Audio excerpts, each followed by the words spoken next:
আসসালামু আলাইকুম everyone, welcome back to my channel. আজকের পর্বে আপনাদেরকে তৈরি করে দেখাবো ঝটপট একটি চিকেন রোস্টের রেসিপি। আর আজকের এই রোস্টটা আমি তৈরি করে দেখাবো ব্রয়লারের মুরগি দিয়ে। তো আশা করছি আজকের রেসিপিটা আপনাদের কাছে ভালো লাগবে। আর রেসিপিটি ভালো লাগলে প্লিজ ভিডিওতে একটা লাইক দিতে ভুলবেন না। তো যেহেতু বলেছি যে ব্রয়লারের মুরগি দিয়ে আজকের এই রোস্টটা আমি তৈরি করব, তো এখানে আমি 6 পিসের মতো মুরগির রান এবং থানের যে অংশটা আছে সেটা নিয়েছি। তো এখানে মুরগির পিসগুলোকে আগে থেকে ভালোভাবে ধুয়ে পানি ঝরিয়ে নিয়েছি। এখন এর মধ্যে কিছু গুঁড়ো মশলা দিব। তো প্রথমে দিয়ে দিচ্ছি এখানে 1 চা চামচ মরিচ গুঁড়ো বা ঝালটা আপনারা আপনাদের স্বাদ অনুযায়ী দিবেন। এরপর দিয়ে দিচ্ছি স্বাদ মতো কিছুটা লবণ। তারপর দিয়ে দিচ্ছি এখানে আদা এবং রসুনের পেস্ট 1 চা চামচের মতো। মশলাটা কিন্তু আমি আবারও দিব। তো যাই হোক, এখন দিয়ে দিচ্ছি 1 চা চামচের মতো লেবুর রস। তো লেবুর রসটা দিয়ে দেওয়ার পর এখন সবকিছু একত্রে খুব ভালোভাবে মুরগির মাংসের সঙ্গে একটু উল্টে পাল্টে মিশিয়ে নিচ্ছি। এই মশলাটা দিচ্ছি কারণ এখন এই মশলার সঙ্গে মেখে তারপর আমি মুরগির মাংসগুলোকে একটু হালকাভাবে ভেজে নিব। তো মশলা দিয়ে এখানে মাংসগুলোকে ভালোভাবে মিশিয়ে নেওয়ার পর 5-10 মিনিটের মতো একটু রেস্টে রাখবেন যদি সময় থাকে, আর না থাকলে সরাসরি রান্নাতে চলে গেলেও হবে। তো এখন দিয়ে দিচ্ছি একটা প্যানের ভেতরে 5 থেকে 6 টেবিল চামচের মতো তেল। তেলটা দেওয়ার পর একটু গরম করে নিতে হবে। তারপর এখানে দিয়ে দিচ্ছি মুরগির পিসগুলো। তো মুরগির পিসগুলোকে দিয়ে দেওয়ার পর এখন চুলার আঁচটা মিডিয়াম থেকে সামান্য পরিমাণ বাড়িয়ে দুটো পাশ জাস্ট একটু হালকাভাবে ভেজে নিব। খুব বেশি সময় নিয়ে এখানে চুলার আঁচটা বাড়িয়ে ভাজতে হবে না, জাস্ট হালকা ভাবে ভেজে নিলে হবে। কারণ বেশি সময় নিয়ে এটা ভাজলে কিন্তু রোস্টটা খেতে অত বেশি তুলতুলে হবে না, মানে এটা কিন্তু অনেক বেশি শক্ত হয়ে যাবে। তো দুটো পাশ আমি হালকা একটু গোল্ডেন কালার করে আমি ভেজে নিয়েছি মুরগির এই পিসগুলোকে। তো এগুলো ভাজা হয়ে গিয়েছে। আর ভাজার সময় দেখবেন যে এটা কিন্তু মশলাটা মানে তেলের সঙ্গে দেখা যাবে যে একটু ছিটতে শুরু করে। তো সেই পর্যায়ে এভাবে একটু একটা ঢাকনা দিয়ে একটু এভাবে রেখে দিলে দেখা যাবে যে এটা খুব ইজিলি ভাজা যায় ভাজার সময়। আর এটা ছিটলেও গায়ে লাগে না। তো তারপর এখন এই মুরগির পিসগুলোকে তুলে নিচ্ছি। এরপর এই সেম প্যানের ভেতরে আরও এক্সট্রা কিছুটা তেল আমি দিয়ে দিচ্ছি। তবে খুব বেশি পরিমাণ তেল দিয়ে এখানে রোস্টটা আমি তৈরি করব না। তেলের সঙ্গে আপনারা চাইলে কিন্তু এখানে ঘিটাও দিতে পারেন, তবে আমি এখন দিব না, পরে দিব। তো এখন কিছু আস্ত মশলা দিব। দিয়ে দিচ্ছি 2টা তেজপাতা, তারপর দিয়ে দিচ্ছি এখানে 2 টুকরো দারুচিনি, তারপর দিয়ে দিব হচ্ছে এখানে 6টা থেকে 7টার মতো এলাচ। এরপর দিয়ে দিচ্ছি এখানে 1 কাপ পেঁয়াজ কুচি। রোস্ট তৈরিতে সাধারণত পেঁয়াজটা একটু বেশি লাগে। তো পেঁয়াজ কুচিটা দিয়ে দেওয়ার পর এখন একটু নেড়ে চেড়ে নিচ্ছি। আর চুলার আঁচটা এই পর্যায়ে মিডিয়াম থেকে বেশ খানিকটা বাড়ানো আছে। তো হালকা একটা কালচে কালার করে এখানে মানে গোল্ডেন কালার করে এখানে পেঁয়াজটাকে একটু ভেজে নিয়েছি। আর এই পর্যায়ে পেঁয়াজটা কিন্তু নরমও হয়ে গিয়েছে। তো এখন দিয়ে দিচ্ছি এখানে 2 টেবিল চামচ পেঁয়াজের পেস্ট। খুব বেশি দিব না, যেহেতু এখানে পেঁয়াজটাও আমি একটু বেশি দিয়েছি, মানে 1 কাপের মতো দিয়েছি। তো 2 টেবিল চামচ পেঁয়াজের পেস্টটা দিয়ে দেওয়ার পর 2 থেকে 3 মিনিটের মতো একটু ভেজে নিতে হবে। এতে করে দেখবেন যে পেঁয়াজের একটা এক্সট্রা স্মেল থাকে, তো সেটা চলে যাবে।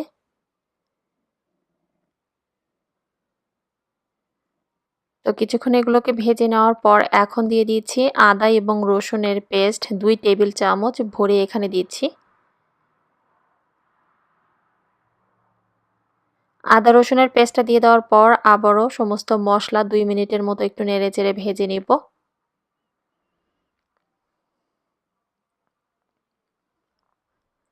তো মশলাটাকে এখানে কয়েক মিনিট একটু সময় নিয়ে ভেজে নিয়েছি। এতে করে দেখছেন এর কালারটাও কিন্তু চেঞ্জ হতে শুরু করেছে। এখন আমি দিয়ে দিব গুঁড়ো মশলা। প্রথমে দিয়ে দিচ্ছি 1/2 টেবিল চামচ মরিচ গুঁড়ো, বা ঝালটা আপনি চাইলে আপনাদের স্বাদ অনুযায়ী কম বা বেশি করে দিতে পারবেন। তারপর দিয়ে দিচ্ছি এখানে 1/2 টেবিল চামচ জিরা গুঁড়ো। এরপর দিয়ে দিচ্ছি এখানে সামান্য পরিমাণে পানি। পানি দিচ্ছি যাতে করে মশলাটা আর কষানোর সময় পুড়ে না যায়। আপনারা চাইলে এখানে পানির পরিবর্তে তরল দুধটাও কিন্তু দিতে পারেন। তো পানিটা দিয়ে দেওয়ার পর এখন সবকিছু একত্রে খুব ভালোভাবে একটু মিশিয়ে নিয়ে তারপর এগুলোকে আমি একটু কষিয়ে নিব ঢাকনা দিয়ে ঢেকে। আর চুলার আঁচটা এই পর্যায়ে কিন্তু মিডিয়াম লোতে রাখতে হবে, কারণ খুব বেশি আঁচে এখানে মশলাটা কষানো যাবে না। তো এরপর দিয়ে দিচ্ছি এখানে 1/3 চা চামচ করে জয়ফল এবং জয়ত্রী গুঁড়ো। জয়ফল এবং জয়ত্রী দুটো আলাদা করে কিন্তু 1/3 টিস্পুন করে আমি দিয়েছি। তারপরে একটু নেড়ে চেড়ে মিশিয়ে নিয়েছি। এখন দিয়ে দিচ্ছি এখানে গরম মশলার গুঁড়ো 1/2 টেবিল চামচ। তারপর আবারও সবকিছু একত্রে ভালোভাবে একটু মিশিয়ে নিচ্ছি। চুলার আঁচটা মিডিয়াম থেকে একটু কমানো আছে, যেহেতু মশলাতে মানে একটু ঘন হতে শুরু করেছে সেই জন্য, নাহলে এটা দেখা যাবে যে পুড়ে যাবে। আর এখানে আসলে প্রত্যেকটা কাজ একটু সময় নিয়ে করতে হবে, মানে ধাপে ধাপে মশলাটা দিতে হবে এবং একটু সময় নিয়ে এটা কষিয়ে নিতে হবে। এখন দিয়ে দিচ্ছি 3 টেবিল চামচের মতো বাদাম কিশমিশ, এগুলো নিয়ে আমি একটু ভালোভাবে পেস্ট করে রেখেছিলাম সেই পেস্টটা। এখানে বাদাম কিশমিশ এবং পেঁয়াজ বেরেস্তা সবকিছু একত্রে আসলে পেস্ট করে নিয়েছিলাম। তো সেটা দিয়ে দেওয়ার পর আবারও একটু নেড়ে চেড়ে মিশিয়ে আরও কিছুক্ষণ সময় নিয়ে একটু চুলার আঁচটা মিডিয়াম লোতে রেখে ভালোভাবে কষিয়ে নিতে হবে। তারপর দিয়ে দিচ্ছি এখানে 3 টেবিল চামচ টক দই।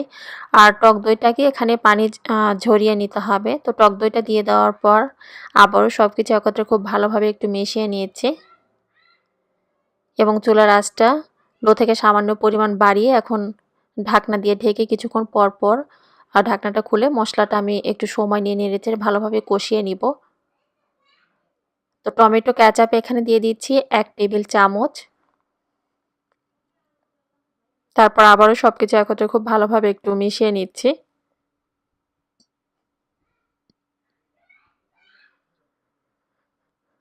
আসলে এখানে চিকেন রোস্ট আপনি যত সময় নিয়ে মশলাটাকে চুলার আঁচটা কমিয়ে একটু ঢাকনা দিয়ে ঢেকে এটা ভালোভাবে কষিয়ে নিবেন, ততই কিন্তু এর টেস্টটা বেড়ে যাবে। এটা আসলে অনেকটা ডিপেন্ড করে আসলে আপনি কতটা সময় নিয়ে মশলাটাকে ভালোভাবে কষিয়ে নিচ্ছেন তার উপরে।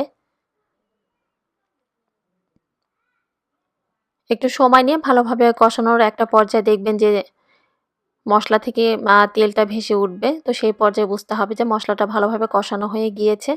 এরপর যে মুরগির পিসগুলোকে আগে থেকে ভালোভাবে একটু আমি হালকাভাবে একটু ভেজে রেখেছিলাম সেগুলো দিয়ে দিচ্ছি। এখন এই মশলার সঙ্গে মুরগির পিসগুলোকে ভালোভাবে একটু নেড়েচেড়ে ভেজে নিব। তো তার আগে দিয়ে দিচ্ছি এখানে স্বাদ মতো কিছুটা লবণ। লবণটা কিন্তু একটু বুঝে দিতে হবে।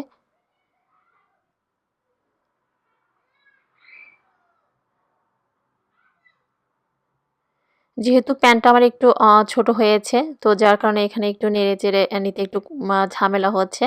আসলে রোস্ট রান্না সাধারণত একটু ছড়ানো প্যানে হলে বেশি ভালো হয়।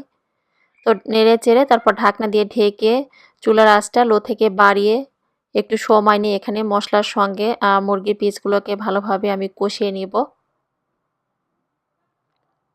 কারণ একটু সময় নিয়ে এটা কষিয়ে নিলে একটা পর্যায়ে দেখবেন যে মুরগির মাংসগুলো অনেকটা সেদ্ধ হয়ে যাবে।